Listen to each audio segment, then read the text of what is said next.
Hey guys, this is Tauna, and today we have the Death Toll Precon. So this one was just revealed today. It is based around filling your graveyard, mostly through milling things, and then reanimating, bringing creatures back from that graveyard back onto the battlefield. Usually, cheating out big creatures with that because it doesn't rely on any kind of mana value or anything. You can reanimate a small thing just as easily as a big thing, and a lot of kind of delirium stuff in here too. But I will start off by saying this is probably my least favorite precon.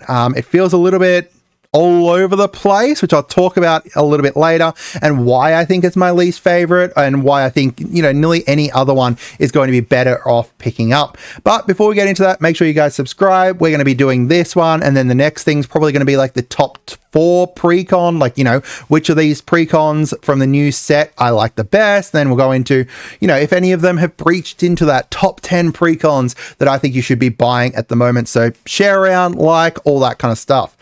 So the new cards first up, we have Winter Cynical Opportunist. So he is the face commander, a death touch attacker, and when you attack, you go into mill 3 cards.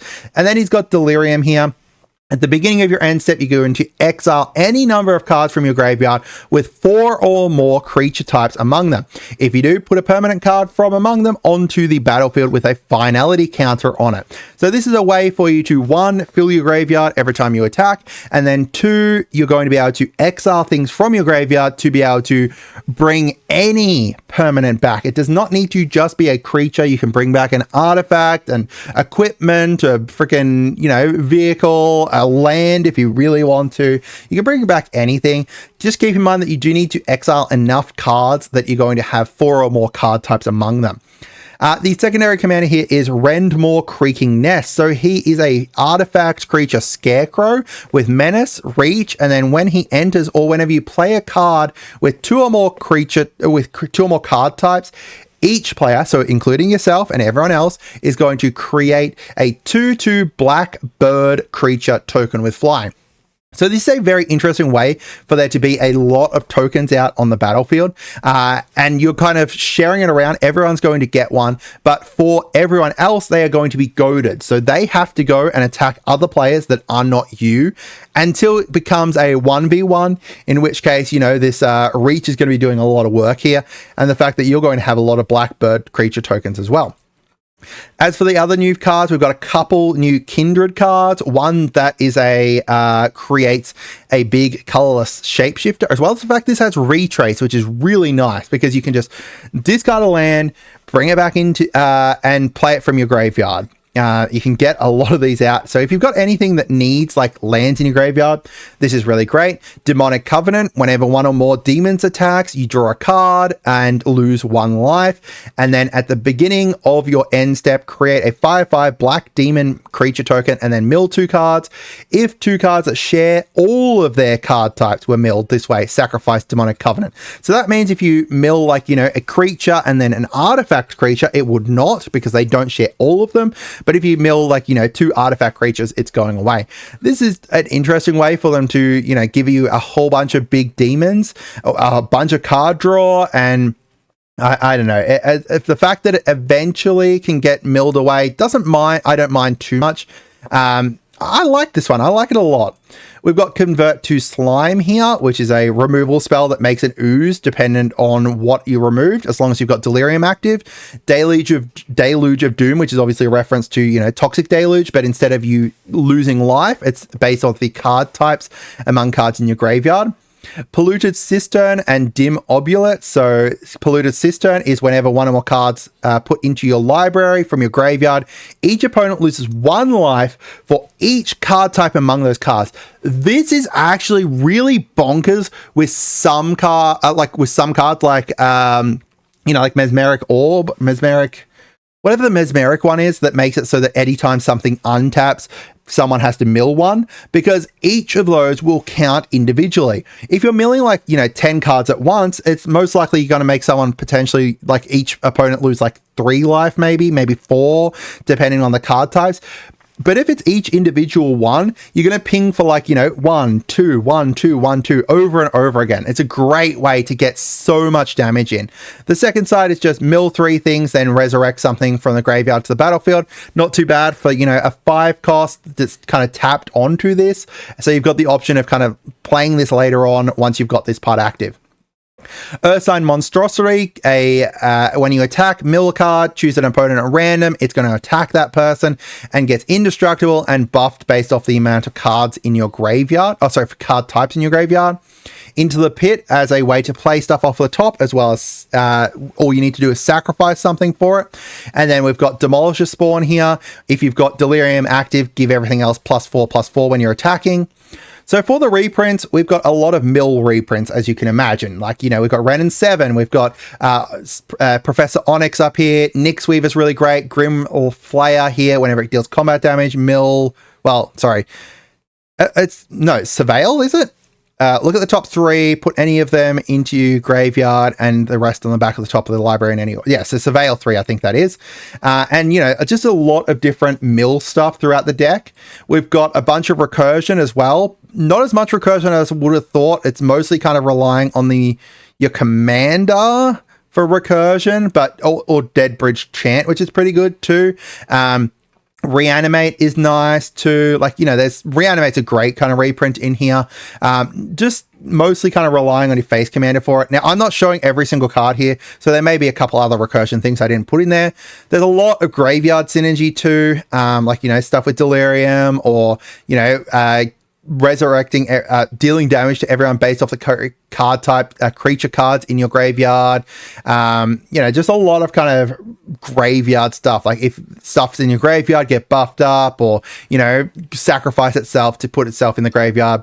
As for the valuable reprints, Dryad Arbor is the best. Not the best. It's one of the best reprints that they put in here because of the fact that this is a land creature. It's a land creature. It means it fulfills 2 different things for winter or any other Delirium cards. Renin 7 and Professor Onyx are great reprints in here. Really, really great reprints in here. Titania, again, another great reprint allowing you to bring back forests from your graveyard. And then whenever an elemental dies, mill 3. Reanimate, Arachnogenesis, Whip of Erebos, and Hayfire Might being 4 of the other great reprints too. As for the mana base, it's not too bad. It's not great for a Precon. Again, I'm talking about for a Precon when I'm talking about the land bases in the Precon, because I could easily say, why doesn't this have, all of the tri-land, well, not obviously this one here, but, when we're checking something, why doesn't it have the tri-lands, the battle bond lands, etc. I'm talking about for a Precon. It's not too bad, but this one is on the lower side of good ones for the Precon. It's got the artifact lands, which are good for the fact that, we've got a whole bunch of artifacts in here. Bounce lands, not too bad. Pain lands, check lands, reveal lands, tainted lands. The filter lands showing up in here is great. And overall, it's not too bad, just not great. It's mediocre. It's above average. I'd say it's above average. Not insanely great, not insanely bad. So some base set cards that I'm surprised weren't printed in here. We'll talk about Swarm Weaver later on. Head Shredder is great because it's going to mill you stuff, as well as any lands that enter into your graveyard, put them back onto the battlefield tapped. As long as you've got 1 land in your graveyard, I don't think that's too bad. Osseous Stick Twister here makes opponents sacrifice something or discard cards, otherwise it deals damage to them. And the fact that it deals damage and it's got lifelink is good. Right, those kind of synergize well together. Appendage Amalgam making you Surveil. I think Surveil's pretty good in this deck too, because you can kind of selectively chuck things into your graveyard then. Obviously Mill's good, but Surveil's not too bad because it's just, there's some stuff in here that's relying on you milling, but not really. Most of it's just when something enters into your graveyard. The Valgavus Lair. This is great. Because it's an enchantment land. It fulfills 2 things for Delirium if it's in your graveyard. Defiled Crypt here, whenever something leaves your graveyard, create a Horror or Cadaver Lab. When you unlock it, return a creature from your graveyard to your hand. So some cards that I would add in here. Tortured Existence. This is So we talked about pet cards a little bit. This is one of my friend Jack John Jackson's pet cards. You can pay black, choose and discard a creature from your hand, and then you're going to return a creature from your graveyard to your hand. That's a great way if you're milling a whole bunch of stuff to bring something back to your hand so you can play it, or be able to put something selectively into your graveyard to be able to resurrect it later on. Cask.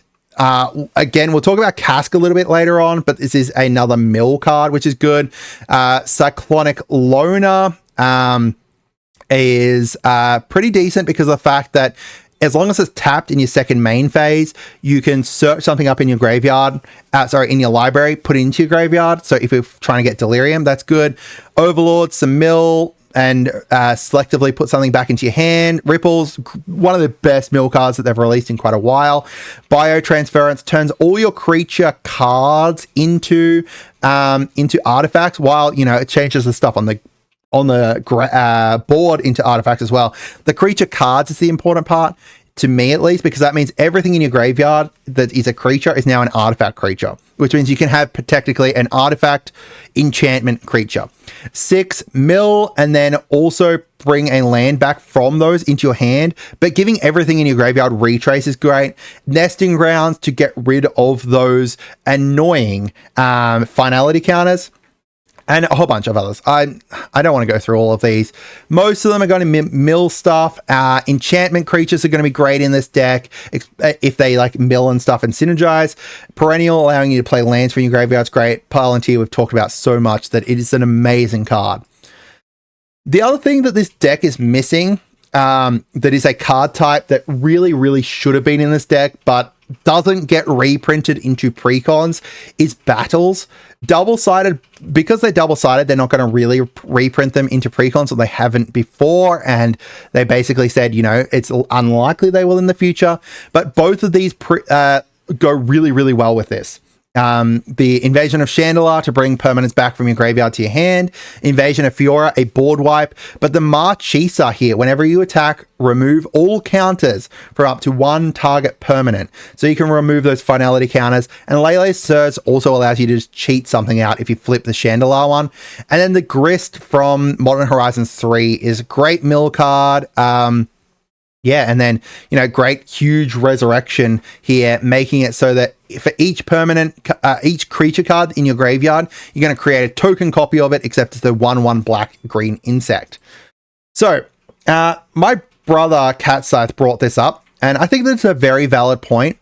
This deck honestly feels like they wanted to make a Swarm Weaver deck, so he is a new rare that was within the base set.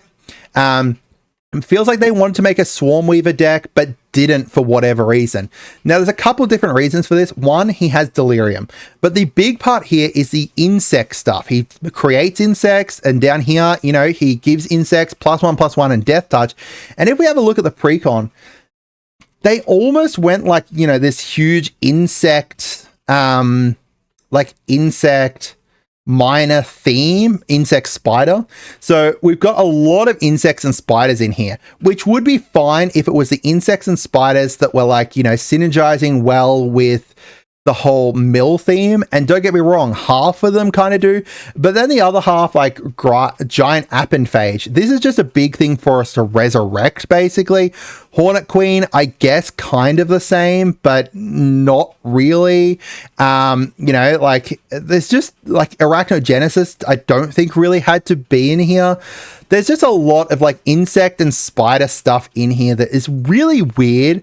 And I do think that you could potentially take this deck, right? You could take this deck, remove some of the non-insect and spider stuff and kind of lean it more towards an actual insect spider precon, essentially.